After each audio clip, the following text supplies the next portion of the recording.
Welcome back to the Steel City Sports YouTube channel. Today we're going to be doing the Week 6 NFL Power Rankings.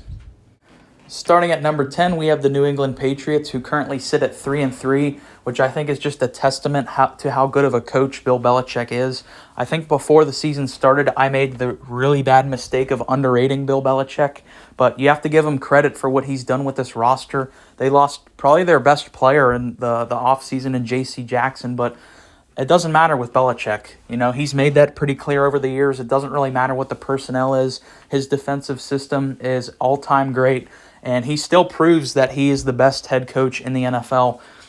With the fact that he's 3-3 and Bailey Zappi, who's a fourth-round rookie, is insane. You know, and they beat Cleveland, who Cleveland has some really good players, and Bailey Zappi has looked really good, which is kind of crazy to say because he was unknown before the year started, but he's been actually more efficient than Mac Jones was when he played. He's thrown less interceptions and played more games than Mac Jones did. So Belichick doesn't need a Allen or a Mahomes type of quarterback. Obviously, I'm sure he would love to have one of those guys, but he doesn't need that. He knows his system. They're going to run the ball. The O-line is respectable, and the defense is always going to be among the elite in the NFL. And at number 9, we have the Dallas Cowboys, who are actually down 4 spots. Last week I had them at 5, and, you know, there's 2 things that could go into that. Number 1, I didn't drop them this bad because it's not like they got beat that bad. They lost to the Eagles, who are one of the best teams in the NFL. They're still the only undefeated team. So I don't really knock Dallas for losing to Philly, but I could have slightly overrated them last week because they were at 5, but like I said, even though they lost, they still know who they are. It's going to be interesting to see when Dak comes back how this offense performs because obviously Dak is a better player than Cooper Rush. However, it's an extremely different style of offense. You know, they take a lot more chances when Dak's there. They throw the ball a lot more when Dak's there, whereas Cooper Rush is a game manager guy. He's fine with handing the ball off however many times a game to both their really good running backs. The O-line, I'm assuming, is going to get better as the year goes on because you're going to get Tyron Smith back eventually. And the defense, we all know, the defense is one of the best in the NFL, and that's why Dallas remains in the top 10 is because of how dominant their defense is.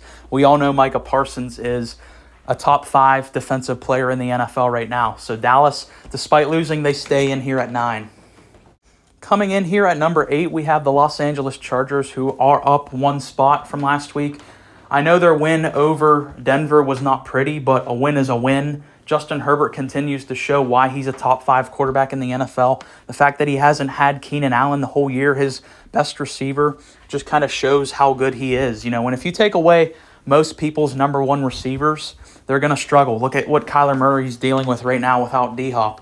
Look at what Aaron Rodgers is dealing with right now without Devontae Adams. But it hasn't really affected Justin Herbert. Since he's lost his top target, he's still just as good as he was without him, and that's really how you define a great quarterback. So like I said, I know it wasn't the prettiest of wins, but they still got the win. They sit at 4-2. They're at 8. And at 7, we have the 49ers, who dropped down 3 places. They were at that 4 spot for 2 consecutive weeks. However, they lost to the Falcons. That's why I had to drop them 3 places. I still think that they have one of the best rosters in the NFL. That's why they stay in the power ranking despite losing. However, their loss to Atlanta, Jimmy G didn't play great, but it was more of how good Marcus Mariota played. It's not that he lit the stat sheet up, but he was extremely efficient that game. He threw 13 of 14 passing, and he also had a 144 passer rating, which is absolutely insane. So Mariota was really efficient. Jimmy G just didn't really have a great game. These games are going to happen, you know. There's always upsets. It doesn't really worry me too much. I still think the 49ers are among the elite teams, but since they did lose to the Falcons, I do have to drop them a couple places, so that puts them here at 7. And at 6, we have probably the most frustrating team to rank. They're one of the most inconsistent teams, but every once in a while they show a glimpse of that team that made it to a Super Bowl last year. They have some bad losses, but they bounced back this week against the Saints. And say what you will about the Saints, I know that they have kind of a mess at quarterback. They can't really figure out who the guy is between Jameis, between Andy Dalton. But they have a really good roster. They still have really good firepower with their weapons: Olave, Michael Thomas, Jarvis Landry. They still have Alvin Kamara, and their defense has a lot of good personnel on paper as well. So say what you will about the Saints, I still think it's kind of an impressive win because they were down big in this game, and they did eventually come back. You kind of get the LSU vibes in this game for the Burrow to Chase connection that they ended up getting the game-winning touchdown drive. So like I said, they weren't on the power rankings last week. It's really hard to rank them because they're really inconsistent, but like I said, they're going to show you why they made it to a Super Bowl every once in a while. And hopefully for their sake, they're kind of on track and they're kind of getting more consistent here. And you will notice, I'll just say it now, the Baltimore Ravens are not on this list. And the Ravens were a team that I consistently put in the top 10 the past couple of weeks. So the Bengals remain the only AFC North team on this power ranking. And for me, they're probably the favorite to win it because I have my problems with the Ravens. I'm going to have to probably make a separate video where we just talk about the Ravens. But for the Bengals, they get here at 6. I could be overrating them, putting them this high, but I don't know. There's just something about them. You know, they have that explosiveness that every once in a while comes out. And if they just get that to be consistent, they can be an elite team like they were projected to be. And at 5, we have the New York Football Giants. A sentence that I thought would never, ever happen. If you would have told me the Giants would be 5-1, I would have thought you're crazy. But I think Brian Daboll has, at least at this point, has really cemented himself as Coach of the Year. He is doing a fantastic job. The way he runs this offense, it doesn't really over-rely on Daniel Jones. It just allows Saquon to be Saquon. There's a reason why Saquon Barkley was taken 2nd overall in the draft. He's having the best year of his career, so far. And the defense is playing really well. The defense is much improved from last year. The offensive line looks to be fixed, and that was one of the biggest problems with the Giants last year was their O-line was wet garbage. Now it's a really good O-line. They've kind of fixed that up, and they beat the Ravens, you know. I know they were home, but still defeating Baltimore, a team that I had consistently in the top 6 the past 2 weeks, is extremely impressive. Now, you could call this overreactionary, but 5-1 is 5-1. I had to put them up here. We'll see how it ages throughout the season, but as of right now, I think it's kind of hard to argue that the Giants aren't this high. And at 4, we have another 5-1 team, the Vikings. They're up 4 spots from last week. And yeah, I mean, what more do you want me to say about the Vikings? They have one of the best weapons core in the NFL. Kirk Cousins, I don't love him in big-time games, but he's really kind of showing that he's underrated around the league. He's been playing really well. Even last year, he played probably the best season of his whole career, and this year he's just building on that. But now the difference is, the reason why you're seeing Minnesota be so successful is they finally have an offensive head coach, and with all the weapons they have on that offense, between Jefferson, between Thielen, between Dalvin Cook, having an offensive coach just unlocks a whole new dimension of this team. And I think Kevin O'Connell is doing a really good job. If it weren't for Brian Daboll, Kevin O'Connell would probably be in the lead to win Coach of the Year just for how good he's been.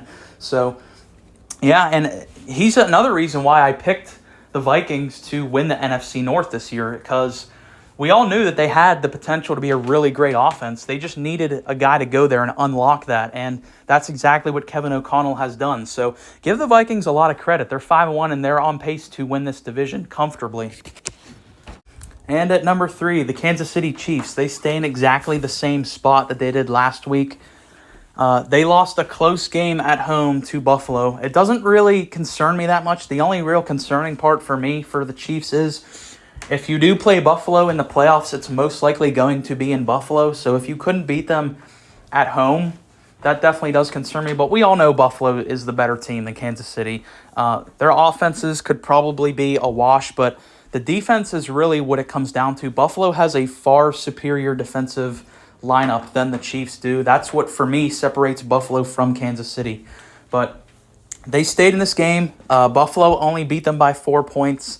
Like I said, I don't think it was really a big surprise that Buffalo won this game. And, you know, my argument was never that the Chiefs were a better team. I was kind of arguing before that Mahomes is better than Allen because he was putting up kind of the same production with not as talented as a receiving core as Allen has. But now I think it's kind of clear that Josh Allen is the favorite to win the MVP, and I will obviously get into that in a little bit here. But the Chiefs, like I said, they lose a close game at home to the Bills. Not too concerning right now. They stay at 3. And at 2, surprise, we have the Philadelphia Eagles at the same spot. Again, they still remain the only undefeated team in the NFL, improving to 6-0 after the win against Dallas at home.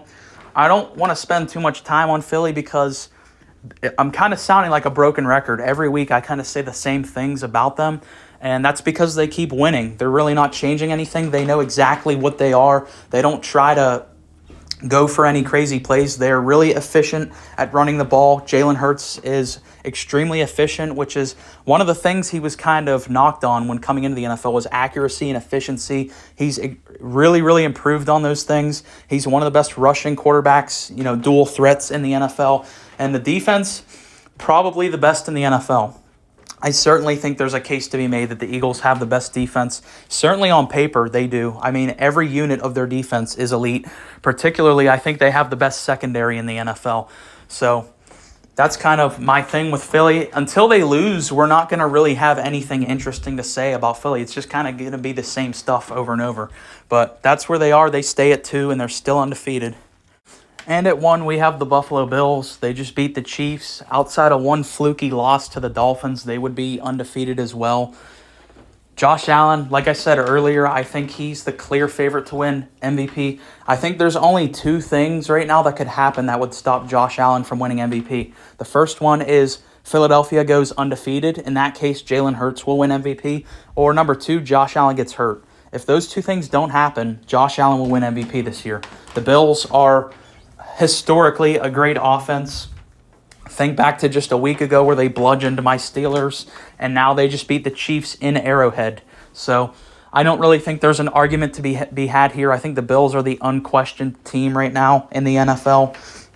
But that's going to do it for the Week 6 Power Rankings. I appreciate you if you've made it this far, and I do invite you to please comment and also go check out some of my other videos. I just made a bunch of NBA content with the NBA season starting.